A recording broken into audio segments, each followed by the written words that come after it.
부부의 인연을 맺고 서로 부모님 밑에서 자란 젊었던 시절이 있었습니다.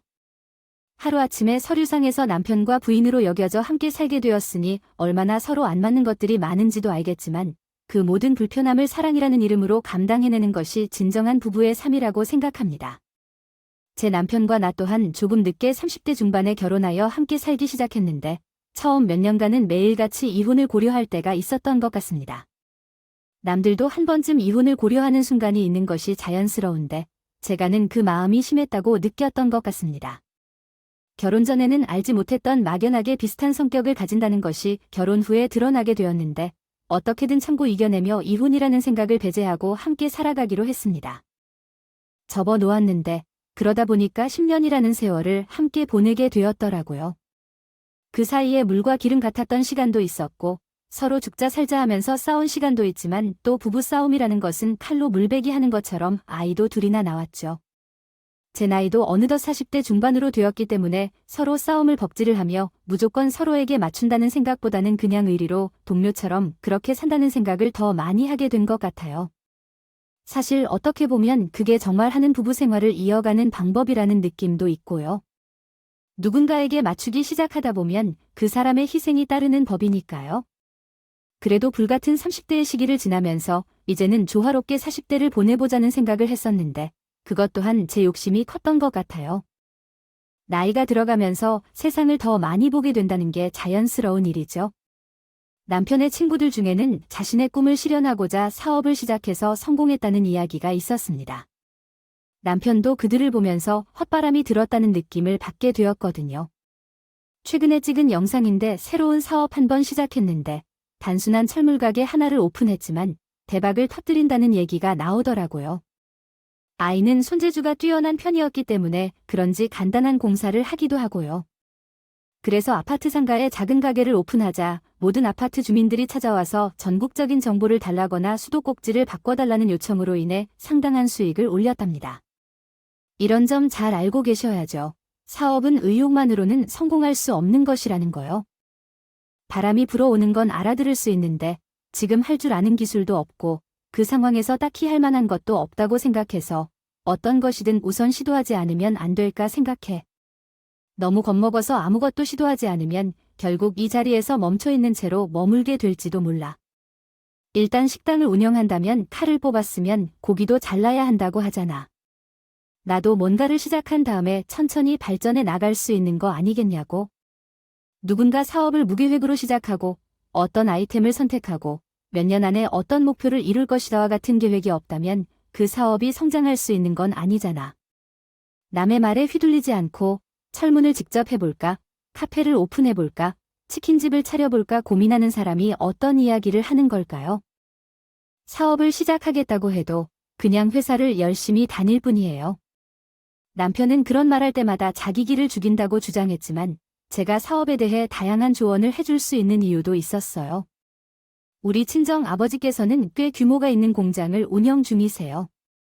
아버지가 하는 사업을 보며 자랐기 때문에 어느 정도 사업이라는 것의 무게를 어릴 때부터 이해하게 되었어요. 우리 친정 아버지도 수입이 꽤 상당했지만 밤에도 잠을 못 자고 열심히 일하는 모습을 보며 자랐기 때문에 당연히 사업이 쉬운 일이 아니라는 것을 알게 되었어요. 하지만 남편은 계속해서 이런저런 아이디어를 제게 밀어붙였고 변을 통해 들은 말에 의하면 남편이 망해서 정신을 차려봐야 된다고 하더라고요. 사실 계속되는 글 내용. 망한다는 것이 빛이 될 수도 있고 부부 사이가 어떻게 될지 모르는 것이니까 위험이 큰 일이기는 했지만 남편이 뭐라고 해봐야 정신을 차릴 것 같다는 생각이 들어서 저도 그냥 남편의 칭얼거림이 귀찮아서 마음대로 하라고 내버렸어요. 제가 아무리 그게 위험한 일이라 가족을 생각해야 한다 하고 말려봐야지 고집대로 하겠다고 우기는데 뭐 별 수 있겠어요. 준비라도 제대로 했으면 모르겠는데 남편은 무슨 사업을 어떻게 할지 제가 잔소리를 할 게 뻔하니까 말을 해주지 않았고 그 결과 준비가 제대로 되지 않은 상태에서 의욕만 앞세워 일을 처리하다가 쫄딱 말아먹어 버렸지요. 어떻게 보면 당연히 벌어질 일이 벌어지게 된 것인데 남편은 크나큰 좌절을 하게 되었어요. 본인 말로는 너무나도 완벽한 아이템이라고 생각했지만 제 생각에는 전혀 준비되지 않은 사업이라고 생각합니다. 내가 정말 고심 끝에 결정을 한 것이었는데 이렇게 시기를 잘못 맞춰 망할 줄은 누가 꿈에나 상상했겠어요. 당신이 제대로 말려주지 않았어야지. 아휴, 평소에는 그렇게 안 된다고 말하다가 이번에는 왜 마음대로 하라고 하는 거죠? 그나마 우리 재산까지 다 털릴 위기를 만들어서 이 사람이 어디 나한테 무슨 소리를 하는 거예요? 그동안 도시락 사들고 쫓아다니면서 말리면 나도 못 표기하는 거라고 난리를 피우더니 해보라고 내버려 두더니 이제는 그걸 못해서 망한 걸 내 탓으로 돌리고 있네요. 당신은 정말 양심이 없는 거 아니야? 솔직히 남편이라 입이 10개가 있어도 할 말이 있을 텐데요. 어디서요? 탓할 구멍이 필요하니까 제 탓을 하는 건 알고 있었죠. 전 어차피 남편이 망해버릴 거라 예상하고 있었기 때문에 재빨리 남편이 친 사고를 수습하기 위해 이리저리 돌아다녔어요. 하지만 생각보다 남편이 벌인 일이 컸던 거예요. 제가 생각했던 것보다 남편이 벌인 일은 정말 그 몇 배에 달하는 일이었던 거지요. 제가 확실하게 물어보고 따질 건 다 따졌어요. 했는데 순간 남편이 말하는 말아먹은 금액을 듣고 머리가 어지러워졌어요. 아니, 우리 아들이 친사를 한 것이지만 너희 둘이 10년이 넘는 세월을 같이 살면서 모아둔 돈이 하나도 없이 다 말아먹었다는 게 그게 말이 되는 소리냐. 내가 정말로 답답해서 원래 우리 아들이야 애초에 눈이 돌아서 멍청해져 버렸다. 그가 치면서도 너희는 왜 우리 아들이 하는 일 하나 못 막아서 이제 가사를 만들었어요. 우리도 돈이 없다. 뭐, 도주 이 말이야. 사실 시댁에서 도와줄 거라고는 전혀 생각조차 하고 있지 않았기 때문에 별 상처도 받지 않았어요. 사실 우리 시댁 식구들은 기생충이나 다름없는 사람들이거든요. 그래서 자식들에게 어떻게든 하나 더 뽑아먹고 싶어서 안달이 나는 사람처럼 굴었다고 할까요? 우리 시아버지는 평생을 한량처럼 산 분이시고 시어머니께서는 남편과 신우가 어릴 때부터 식당에서 일하시면서 번 돈으로 집안 생활을 이어가셨어요. 만약 제가 시어머니 같은 상황에 처해진다면 저는 자식들이나 뭐든지 제 몸 한 몸 건사하고 도망가 버릴지도 몰라요. 어마어마한 자린 고비였고 약간 뼛속까지 싫어하는 공상이 몸에 배어 있었기 때문에요. 있었다고 할까요? 단돈 10,000원을 쓰는 것도 아까운 분들이 계셨어요. 우리 부의 첫째 아이가 초등학교에 진학하게 되었을 때도 용돈을 줄 때 과자를 사 먹으라고 1,000원 한 장을 주시곤 했거든요. 요즘 과자 한 봉지에 2,000원이 들고 생각하면 그 1,000원을 누구 코에 붙이겠다는 생각이 절로 들었어요. 눈에 넣어도 아프지 않을 정도로 소중하게 여기시는 분들이 계셨지만 그 손주들에게 돈을 쓰는 것이 아까워서 손을 덜덜 떠시는 분들이었어요. 어쨌든 그저 정도로 되새기는 고비인데 사업을 망쳤다고 꿈이라도 하시겠어요? 돈을 내놓는 것은커녕 죽어도 돈이 없다며 연락해도 차단을 하신다더라고요. 사실은 내놓을 돈이 있어야 죽인 줄 생각도 했어요. 우리 신우가 결혼을 할 때도요. 시댁에 가야 했는데요. 돈이 하나도 없어서 신우가 대출을 받아 결혼식을 진행해야 할 정도였거든요. 하지만 더 큰 문제는 말입니다. 사업을 말아먹었을 때 제가 모르던 일이 있었다는 것이었는데 그냥 곱게만 말아먹었으면 되는데 어떻게든 본인이 벌려둔 사업을 살려보겠다는 마음을 가지고 이쪽 저쪽에서 돈을 있는 대로 빌리고 끌어다가 써서 돌려막기를 시작했다는 것이었어요. 저는 그저 남편이 가진 돈 다 털어서 사업을 시작했으니까 그냥 그 돈만 잃은 줄 알았는데 빚이라는 것을 지게 되었다는 말이죠. 지인들로부터 시작해서 대부업체까지 돈을 빌리기 시작했는데 그러다 보니까 빚이 눈덩이처럼 불어나게 되고 돌려막아 보겠다고 시작한 것들까지 폭삭 주저앉게 되면서 그 모든 것들이 그냥 빛이 내 눈에 들어와 모든 사실을 알게 된 시점에는 이미 남편은 넋 달려가 있는 아이가 있었고 난관에 부딪히는 수준이 심각해졌어요. 결국엔 우리가 사는 아파트를 전세금을 치르고 급하게 빚을 갚아야만 했어요. 빚을 해결하려면 돈이 필요한데 돈이 나올 구멍은 어디에도 보이지 않았기 때문이죠. 이사를 하며 남편과 매일 싸움을 하게 되는 바람에 아이들이 불안해했고 우리 가족은 결국 아주 작은 빌라 2칸짜리 전세집으로 옮겨야 했습니다.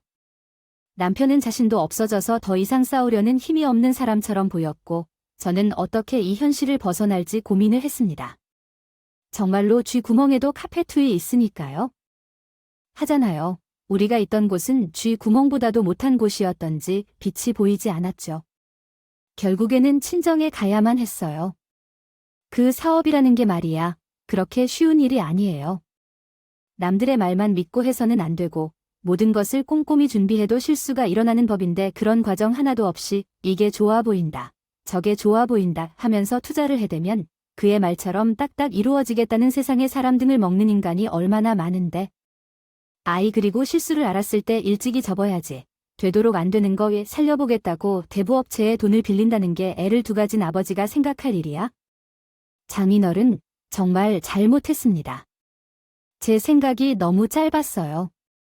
장인어른과 장모님, 볼 면목도 있도록. 쉽게 이렇게 해결할 순 없어. 그렇게 되면 성공도 새로운 도전도 없을 거야. 아직도 가능한 일이야. 내가 노력해서 다시 일어날게. 한번 도와준다면 새로운 삶을 시작해보고 싶어. 아이들과 아내를 위해 노력하며 전진할 거야. 하지만 큰 돈은 바로 내놓을 수 없어. 공장 대금과 가족 경제 문제 때문에 어려워서 밥이 필요하지만 재기불능 상태인 나에게 일을 줄 수 있겠니? 내가 당장 공장에 나가서 일할 수 있게 해주면 고마울 거야. 하지만 나의 날씬한 처지를 알려주셔서 감사해요. 공장에서 열심히 일하면서 빚을 갚도록 노력하겠습니다. 그 야박한 처사를 해소하도록. 느껴졌지만 나중에 들었을 때 아버지께서도 공장에서 사건이 조금 일어나 큰 돈이 빠져나가게 되었다고 말씀하셨어요. 남편을 취직시켜 주시는 것만 해도 감사할 지경이었기 때문에 물론 물불 가릴 여지가 있는 상황은 아니었죠. 아버지 회사에서 남편이 무직 상태였기 때문에 열심히 일할 것이라고 고백했어요. 정말 부에게 일해보겠다고 약속하고 관모는 실망시키는 일 없이 노력하겠습니다. 저에게 기회를 주신 것을 다시 태어나게 한 것으로 생각하고 버티겠습니다. 정말 감사합니다. 이적하던 일 없이 잊지 않겠으니. 그런 마음으로 일하겠습니다. 고맙지요. 일을 잘하고 적응되면 나중에 어떻게든 돈이 생겨났을 때 내가 도와줄 수 있도록 남편을 가지고 있는 것은 정말 감사한 일입니다. 3년이라는 시간이 지나가는 동안 누구보다도 열심히 아버지의 사업장에서 일을 한 사이에도 불구하고 제일 말단서부터 업무를 맡겨주는 아버지에게 불평이나 불만이 없이 묵묵하게 일을 해왔습니다. 저희는 집도 팔고 전세로 이사한 상태였고 차도 팔고 자산과 같은 것들을 전부 정리하며 차곡차곡 빚을 갚아나가고 있었기 때문에 남편의 월급만으로도 숨통을 트일 수 있는 상황이었습니다. 정말 얼마나 그 숨을 쉴 수 있는 구멍에 감사했는지 몰랐어요. 남편 또한 친정 아버지의 공장에서 일을 하면서 많은 도움을 받은 것에 정말 진심으로 감사했던 것 같아요. 그러한 모습을 보여줌으로써 친정에 열심히 효도를 하고 있습니다.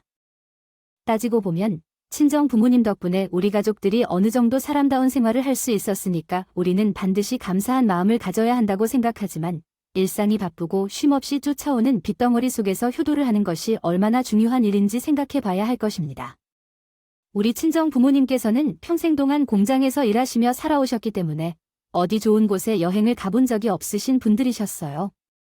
그 중에서도 아버지께서는 나이가 60을 넘기시고서야 낚시를 하시는 취미를 가지셨습니다. 비싼 장비는 살 수 없다며 소소하게 즐기시던데 주말에는 남편이 일부러 시간을 내어 친정 아버지와 함께 낚시터에 다니기 시작했습니다. 장인은 혼자 가셨을 때 무슨 사고가 나면 어떻게 하겠다고 생각하므로 같이 가주는 것이 좋다고 말씀하시며 함께 가는 것이 혼자 가는 것보다 좋다고 말했습니다. 두 분이 함께 가는 게 훨씬 재미있을 것 같아요. 이런저런 이야기도 하고 운전도 제가 할 테니까 장인이 놀기 피곤하실 텐데 한숨 푹 주무시고요. 그럼 이번 주에도 함께 가야겠습니다. 주말마다 친정 아버지와 남편이 낚시를 가니까 친정 엄마가 심심하셨죠. 근처에 캠핑장이 있는 곳을 알아봐서 저와 아이들, 친정 부모님 모두를 챙겨 주말마다 전국 각지로 돌아다니기 시작했어요. 돈이 넉넉지 않아서 고가의 캠핑 장비를 갖추면서 호화스럽게 다니지는 못했지만 낡은 텐트에서 따뜻함을 모아 잠자는 것도 낭만적이라고 생각해요. 아이들도 오히려 밖에서 뛰어놀 수 있으니까 매우 좋아했고 친정 부모님, 아이들, 저희 부부까지 모두 캠핑과 낚시를 즐겼고 함께 매운탕도 끓여 먹었어요. 고기도 구워 먹으면서 시간을 보냈고 저희 가족의 돈독함은 더욱 커져갔어요.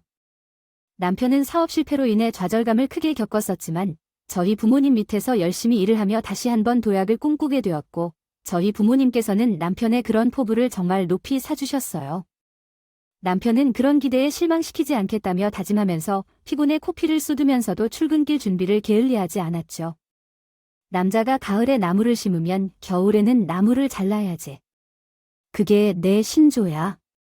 사업하다가 실패했다고 가정을 다 버리고 도망가는 사람들이 몇 명 있는 줄 알아요?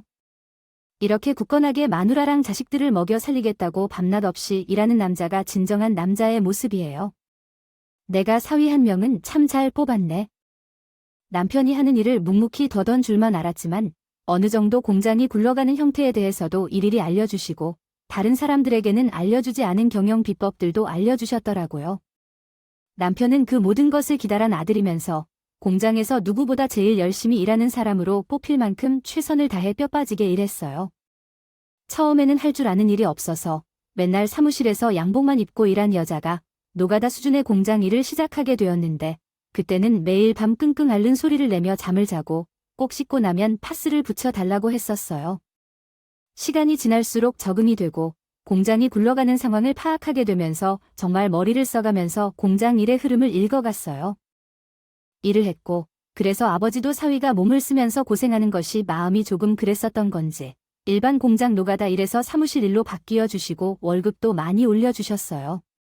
3년이라는 시간 동안 이룬 업적을 말씀드리자면 초고속 승진과 다름이 없는 형태였지만 아마도 남편이 성실히 일을 하셔서 그런지 직원들의 반발 같은 것은 전혀 없었고요.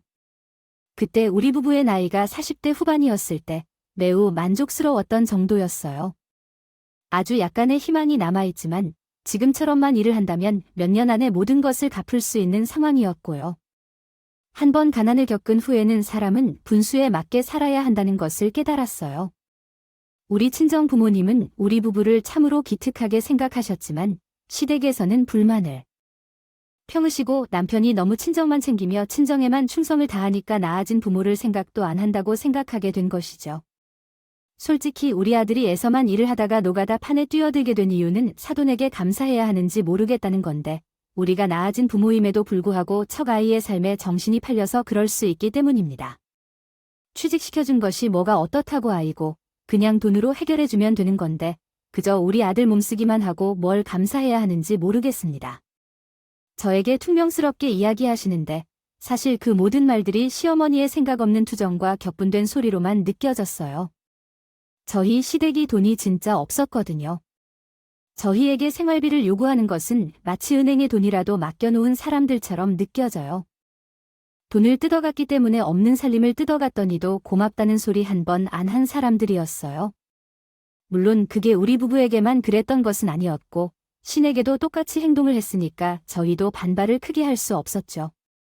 우리 신호 또한 평생 시부모에게 돈을 느꼈다면서 진절머리를 쳤거든요.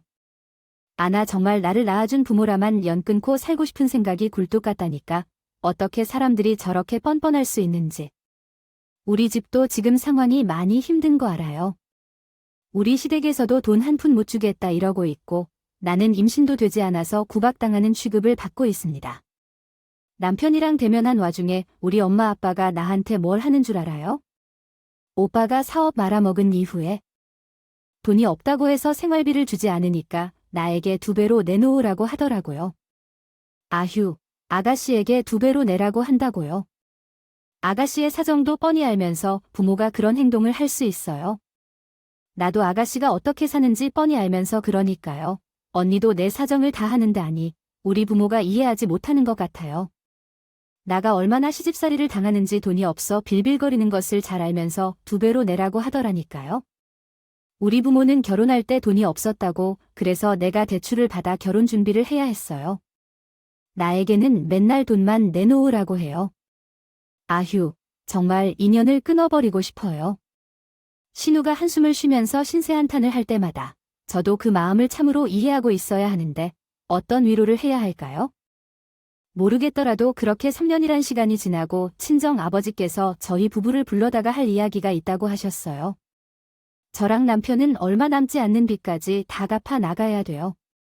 앞으로는 내 가족이 살 수 있는 내 집 마련을 목표로 돈을 모으기로 이야기를 나누고 있던 중이었는데 아버지의 갑작스러운 호출에 친정으로 달려가니 아주 분노한 얼굴로 말씀을 하시더라고요. 내가 말이다. 너희들이 고생한 것들 지금까지 일부러 참견하지 않고 다 지켜보고 있었다.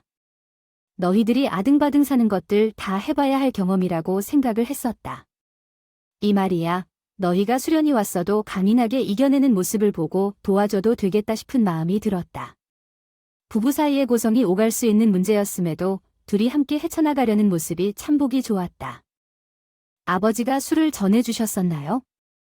왜 이렇게 기분 좋아 보이시는지. 우리 부부는 어려운 시기도 있었고 부부싸움도 자주 했지만 그래도 잘 이겨냈어서 다행이에요. 그런 다양한 모습을 다 보니까 제 마음도 많이 바뀌고 아이들도 커가는데 그 좁은 집에서 어떻게 살아야 하냐고요.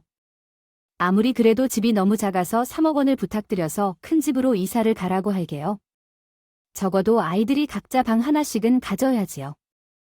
3억 원. 그건 정말로요? 아이고, 그렇게 큰 돈을 제 가정에 주실 수는 없다고요? 정말로 감사합니다. 장인님, 감사합니다. 정말로 머리를 바닥에 박을 기세로 감사드리다가 제가 제대로 고맙다고 해드려야 해서 올렸어요. 한번 망해보니까 그래서요. 돈의 양이 얼마나 많은 것인지가 분명해졌습니다. 사실 우리의 현재 수준에서는 수십 년 동안 모아야 할 겨우 얻을 수 있는 돈이었기 때문에 현실감이 잘 들지 않을 정도였어요. 너무나 감사하면서도 한편으로는 죄송한 마음이 들었습니다. 그 돈은 우리 부모님의 노후 자금으로 사용하신 후에도 남을 돈이었기 때문에 제 마음 한구석이 약간 찜했습니다. 우리 사위가 힘든 일을 시키면 금방 나가 떨어질 것이라고 생각했었는데 근성도 정말 제대로 갖춰져 있더군요. 지금처럼 열심히 일한다면 걱정 없이 공장도 물려줄 수 있을 것 같습니다. 평생을 바쳐온 공장을 그만큼 확실한 신분 보장이 보장된 사람에게 물려주고 싶습니다. 네, 장인은 공장을 물려줄 계획이시냐고요? 네, 지금 장인님께서 운영 중이신 그 공장 말씀이십니다. 그러면 다른 사업장이 더 있을까봐 걱정이 돼. 딸이 둘이 있긴 하지만 그럼 뭐 해? 아, 두 딸들 모두 공장에는 전혀 관심이 없는데 일 잘하는 사위한테 물려준 것이 당연한 거지. 둘째는 무용을 전공한 후에 평생 춤이나 추면서 혼자 살겠다고 해. 아, 내가 사위가 적유 사위 말고 누가 더 있겠어? 만약에 둘째가 마음을 바꿔서 결혼이라도 하겠다고 한다면 그때는 다른 방법으로 보상을 해주면 안 될까? 지금은 옆에서 100번 이야기해봐도 춤바람이 나서 공장 이야기는 신경도 쓰지 않는데. 아, 정말 저희한테 공장을 주실 거예요? 아버지께서는 평생 타일러만큼 애정이 강하신 텐데 저희는 지금처럼 일만 하면서 월급 받아도 괜찮아요. 얘기 6. 나한테 언제까지 일을 하라는 거야? 샘 얘기인지 사위가 떡 하나일 일을 잘하고 잘 버텨내고 있는데 나도 이제 나이를 먹어서 그런 건지 공장을 돌아가는 상황이 한눈에 잡히지도 않는다. 이제 슬슬 은퇴를 할 나이인 게지. 나는 우리 사위를 믿고 전부 다 맡길 수 있겠구나 하는 생각이 들었어. 나는 이제는 마누라랑 여행도 다니고 싶고 우리 사위 덕분에 주말에 할 수 있는 취미도 생겼고 말이야. 캠핑 다니고 낚시하며 젊어지는 기분이 들어. 그 말의 끝으로 우리 남편의 어깨를 토닥여주는데 우리 남편의 만감이 교차하고 있는 것 같더라고. 공장을 물려주겠다는 말이 감동적이기도 하고 기쁘기도 하고 인정을 받았다는 생각이 들어서인지 뭔지 눈물이 뚝뚝 흐르면서 열심히 해보겠다고 했고 친정 아버지께서는 껄껄 웃으시면서 별다른 말씀을 하진 않으셨어요. 그렇게 저희에게 기쁜 일을 주셨단다. 행복한 일만 가득했을 줄 알았는데 한 달이 딱 지난 후 저에게 아주 잊을 수 없는 사건이 발생했습니다. 지금 생각해도 정말 놀라운 일이었는데요. 제가 어리석은 행동을 해버렸어요. 아, 제가 바로 보이스피싱에 당했답니다. 물론 돈을 다 빼앗기는 그런 일은 아니었지만요. 전화를 받자마자 서울중앙지검 검사입니다 하는데 바로 보이스피싱이라는 걸 알아차렸어요. 다른 이야기는 아니고 인터넷에서 계속해서 돌아다니는 일반적인 수법으로 전화를 걸어서 당연히 전화를 받자마자 알아차리게 되더라고요. 요즘 보이스피싱이 많은데 수법도 공개적으로 알려지니까 당하는 대로 당할 수밖에 없는 상황이 된 것 같아요. 이었거든요. 지금 김여정 씨의 통장이 대구에 있는 박철민 씨라는 사람에 의해 통폐기 되고 있는데 그러니까 당장 이 통장을 막아야 하는데 통장을 막는 것도 중요하지만 통장 안에 있는 돈을 옮기는 것이 매우 중요하거든요. 그러니까 지금 은행에 가서 돈을 출금하신 다음에 제가 말하는 안전한 장소로 가서 숨겨두셔야 합니다. 뻔한 방법이라 그냥 전화를 끊을까 했는데 순간 아주 재미있는 생각이 떠올랐거든요. 저도 괜히 보이스피싱 붐이랑 말리고 싶었고 고민을 하다가 뱉어버렸죠. 그런데요. 제가 지금 가지고 있는 통장이 청약저축 통장이라서 100만 원부터 출금이 가능한 걸로 알고 있는데 지금 딱 96만 원이 들어 있어요. 제가 지금 월급 전이라 카드값 돌려막기를 해야 해요. 가지고 있어. 돈이 하나도 없네요. 현금으로는 10,000원밖에 없고 3만 원이 모자라는데 출금이 안 돼서 어려워요.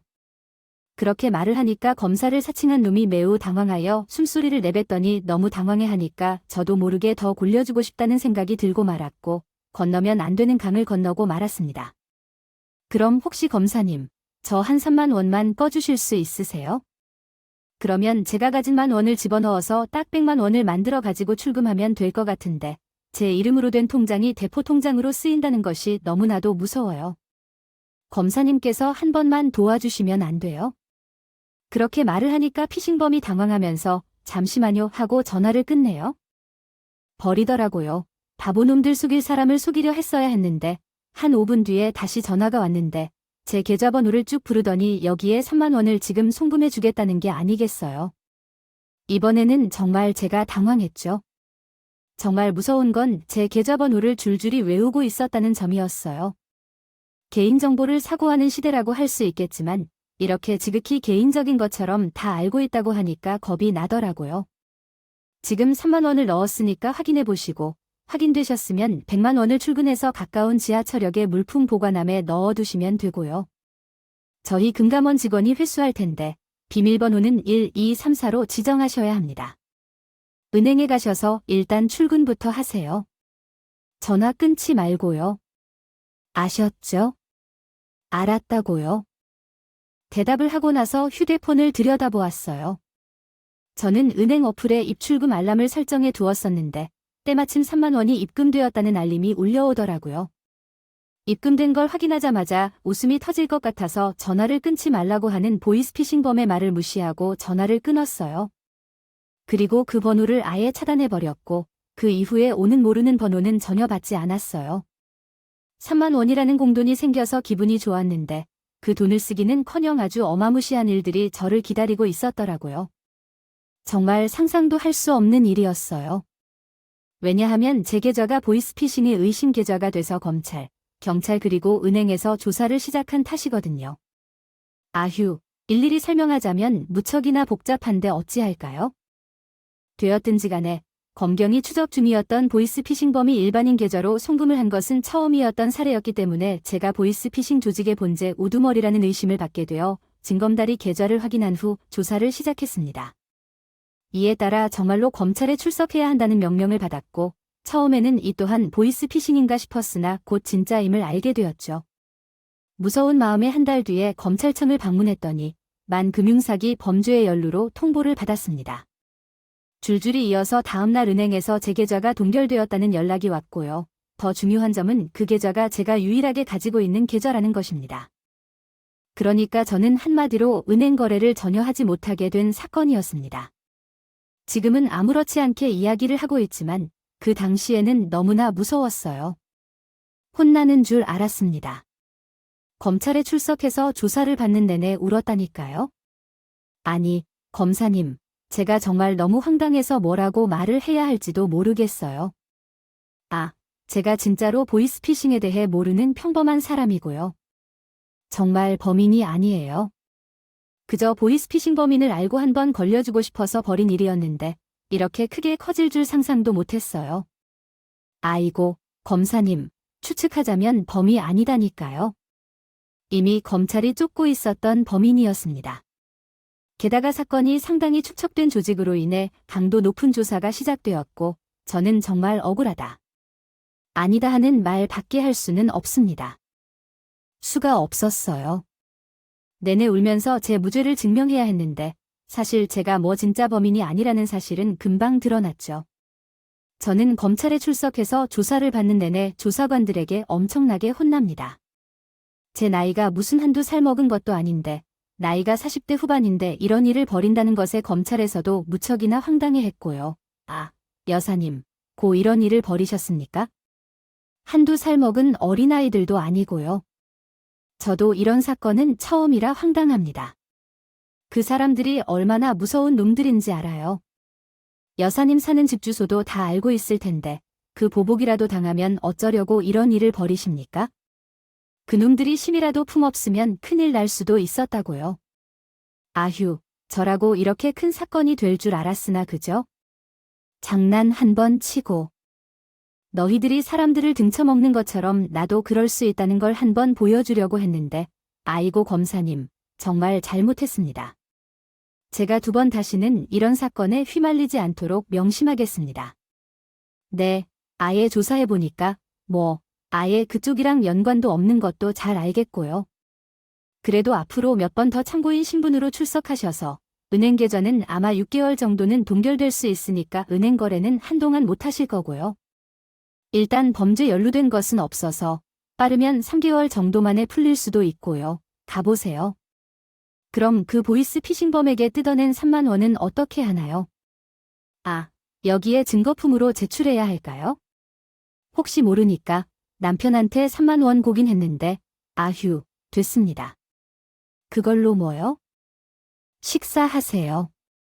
그러고 온 일이 황당해 한 가족이 했습니다. 제 계좌가 동결된 상태에서 친정 아버지께서 집을 구하라고 하시고 돈을 봐주신다며 1억 원을 주신다고 하셨는데 제 계좌로 받으면 출금이 불가능해서 무용지물이 되는 것이잖아요. 이미 우리는 부동산 꿈을 품고 집까지 알아본 상태였는데 돈을 받아야 해서 어쩔 수 없이 남편의 계좌로 큰 돈을 받았어요.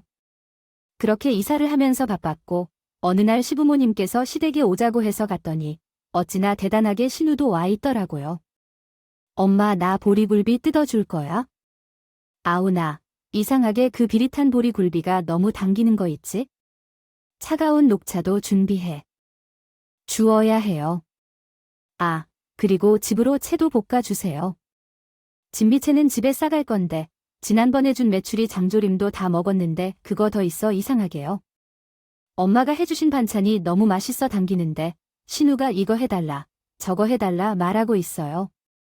평소랑 같으면 시어머니네 돈 주고 사 먹어라. 내가 나 좀 사줘봐라. 반찬값 내놓으라 하고도 남았을 텐데 군소리 없이 다 해주고 있더라고요. 뭐지? 하는 마음에 고개를 갸우뚱하면서 입안에 잔뜩 먹을 것을 놓고 있던 신우가 저를 보면서 웃으며 이야기하더라고요. 언니, 나 임신했어. 아, 나도 정말 포기하고 있었는데 기적적으로 임신했거든. 우리 아이 뱃속에서 무럭무럭 잘 크고 있대. 이제 안전길래 저는 진짜 엄청나게 놀랐어요. 우리 신우는 나이가 45살인데 그 나이에 임신이 된 건 기적 같죠. 입을 다물기 힘들 만큼 놀랄만한 일이었어요. 신우와 결혼한 지 7년 차인데 임신을 하지 못해서 신이시댁에서 어르신들로부터 엄청난 압박을 받았거든요.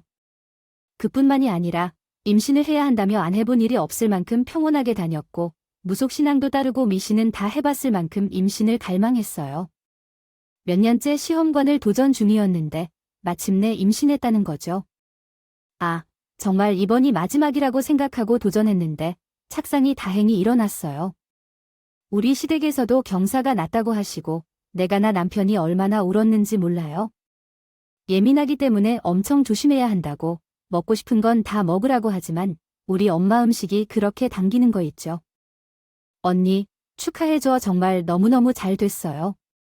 아유, 그동안 얼마나 마음고생했을까 싶네요. 우울해하는 모습만 보다가 이렇게 밝은 모습 보니까 너무 좋아요. 뱃속에서 아이가 무럭무럭 잘 자라니까 엄마도 힘들지 않게 잘 낳을 거예요. 아가씨, 정말 고생 많았어요. 우리 집도 이제 이사 간다는데 참 겹겠다고요. 겹겠다고 말씀하시면서 그게 무슨 소리냐고요. 돈이 있어서 이사를 간다는 거예요. 겹경사라는 말은 좋아질 것 같다는 거예요. 아, 네, 우리 아버지도 도와주신다고 해주셨어요. 아이들도 커가고 하는데 집이 너무 작다고 생각해서 큰 집으로 이사를 가라고 하신다고 해주셨거든요. 거기다가 공장도 우리 남편이 일을 너무 열심히 해서 후임 사장으로 생각하신다는 것 같아요. 넌지시 그런 말씀을 해주셨는데요. 김치국 좀 마셔도 되겠죠? 이제 우리 집에도 빛이 들어올까요? 저도 우리 친정집을 조금 자랑해도 되니 내 어깨에 힘을 주고 싶었는데 아주 큰 말실수를 했네요. 시댁 식구들의 탐욕스러운 얼굴을 보지도 못하고 말이에요. 아무튼 남편 계좌로 아버지께서 3억을 보내주셨어요.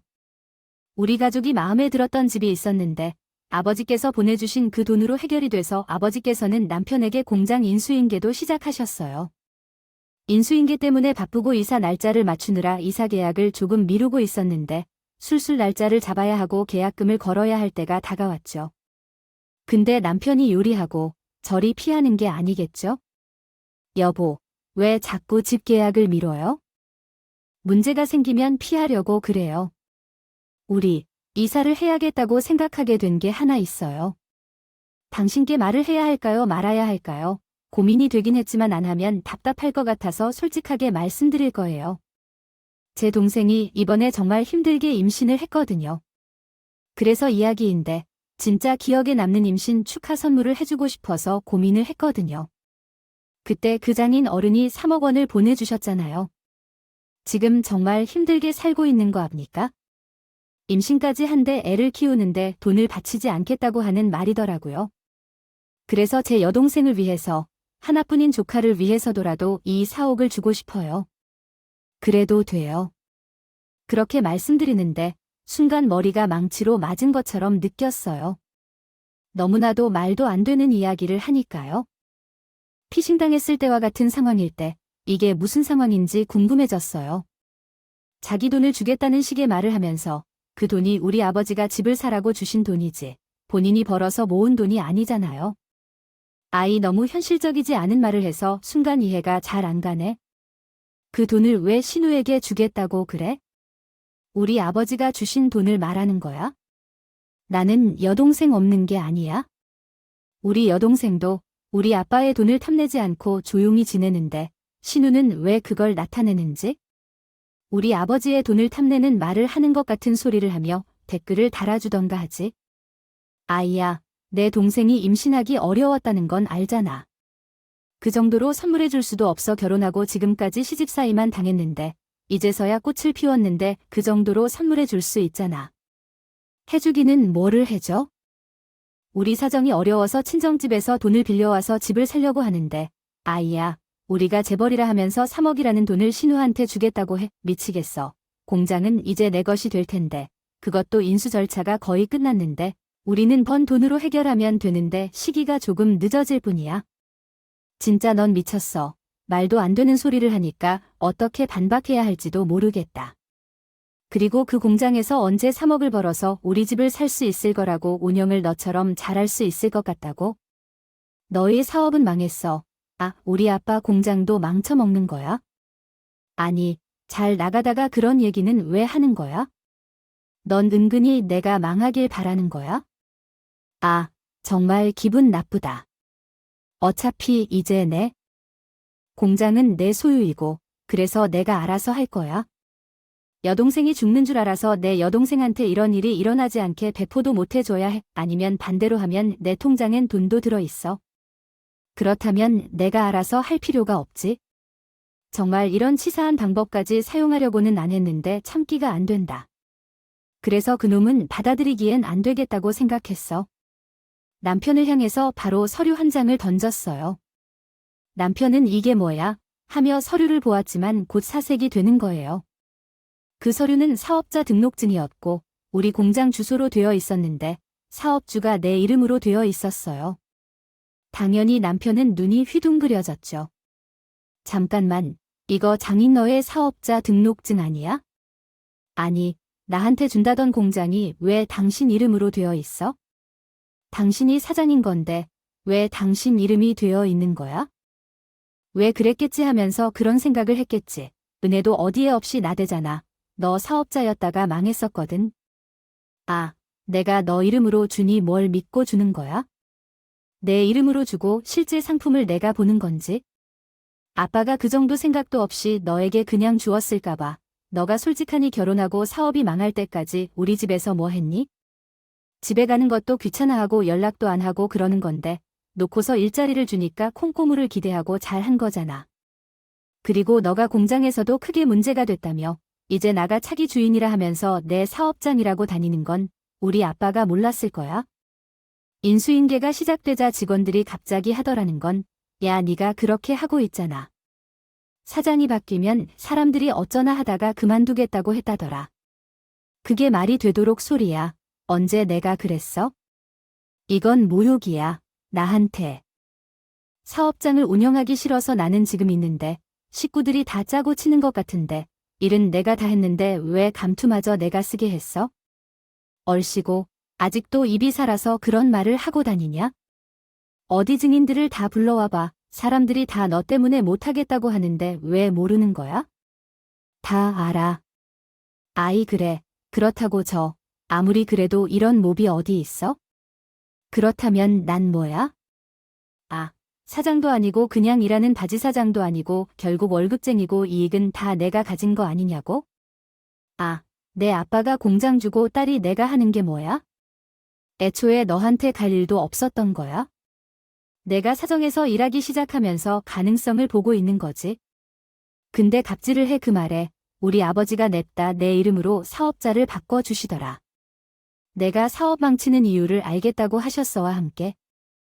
정말 내가 한창 열심히 한 일들이 있었는데 그런데 이런 식으로 뒤에서 비판을 받아서 화가 났다. 고작 사업 그것 때문에 내 여동생까지 죽어버릴 것 같다고 말하며 회사 동료들에게 라인을 잘 서라고 했다. 내가 사장이 될 것이라는 말 몇 마디 했다는 것만으로 옳지 않았던 것 같아. 아, 나 일 그만둘 거야? 안 해, 그래. 아, 그렇구나. 그만두면 누가 더 아쉽다고 생각해. 너하고 나랑 이혼도 하고 너도 고장 그만두고 그 지독한 시댁으로 다시 들어가던지. 우리 아버지께서 주신 음식이니까 돌려달라고 그것은 제 돈이 아니니까 가져가지 마. 우리 집 살 돈인데 왜 줘?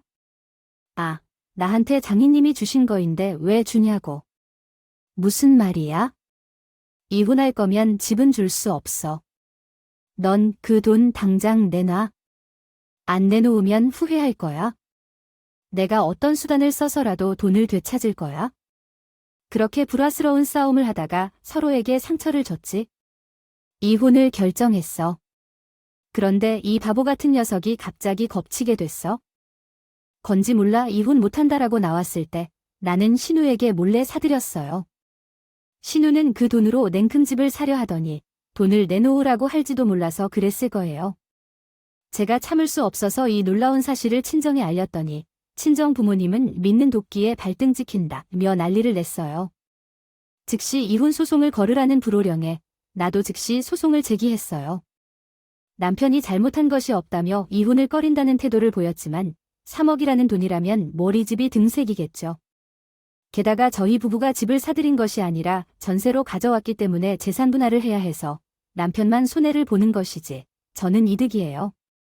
일단 돈을 빨리 나눠서 계산하고 남편이 살짝 쪼아들었나 봐요.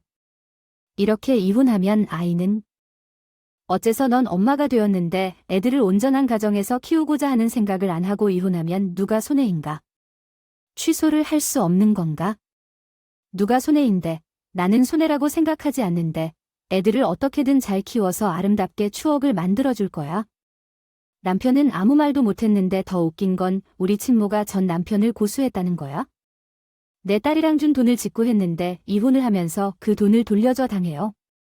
전 남편은 근데 그 돈을 이미 전 신우한테 다 돌려줬어. 전 신우한테 돈을 돌려달라고 하니까 이미 집을 샀다고 하면서 신우는 몰라. 왜냐하면 그 집거주 향이라는 거니까. 그 집거주 주인지는 아닌데 친모는 당장 돈을 돌려달라고 소송을 걸었고 돈을 갚으라는 판결이 나오기 전까지. 법정 이자와 갚아야 할 돈이 늘어나는데 전 남편은 그 나이에 어디든 취직해도 되겠죠. 당연히 안 될 거예요. 이전 시댁에서는 왜 이혼했냐며 애물단지 취급하고 이전 신우는 나몰라라 하면서 전 남편과 이전 신우가 서로 개판 싸웠고 결국 전 남편은 개인 회생을 신청했다더군요. 저희 친정은 이전 신우에게 부당 이익을 줬다며 반환을 요구하기 위해 소송을 제기했고 이에 이전 신우는 결국 그 돈이 친정 아버지에게서 전 남편에게 이전 신우에게로 돌아갔음이 명확히 밝혀지자 배상 책임을 맡게 되었죠. 결국 이전 신우도 울며 겨자 먹기로 돈을 돌려줘야 했고 그 과정에서 이전 신우는 시댁에서 이전 신우에게 개 난리를 쳤다고 합니다. 임신을 했으면 뭐하냐. 아무짝에도 쓸모없는 취급을 받았다고요. 받는 중이라고 하더라고요. 결국 저는 3억이라는 돈도 찾았고 전 남편에게 현실이 무엇인지 분명히 알게 되었어요. 전 남편은 개인의 생활 때문에 은행 거래조차 못하고 완전히 어디 공사판에서 노가다를 하면서 현금을 버는 것 같아요. 저는 친정 아버지로부터 공장을 물려받았지만 실무를 배워야 한다는 이유로 죄송스럽게도 몇 년은 은퇴를 미루고 아버지에게 배우면서 노력하겠다고 했어요. 아버지는 제가 공장을 물려받기로 하니 열심히 도와주기로 했고, 이제 인생을 50부터 시작한다고 생각하며 열심히 살 거예요. 아버지의 기대에 따라 공장을 배우고 아이들에게 전 남편의 빈자리가 채워지지 않도록 최선을 다하겠습니다. 제가 미련했던 경험들을 글로 써보았는데 많이 후회도 되고 많이 반성도 했어요. 들어주신 모든 분들께 감사드리며 악플 대신 응원의 댓글을 부탁드립니다. 안녕히 계세요.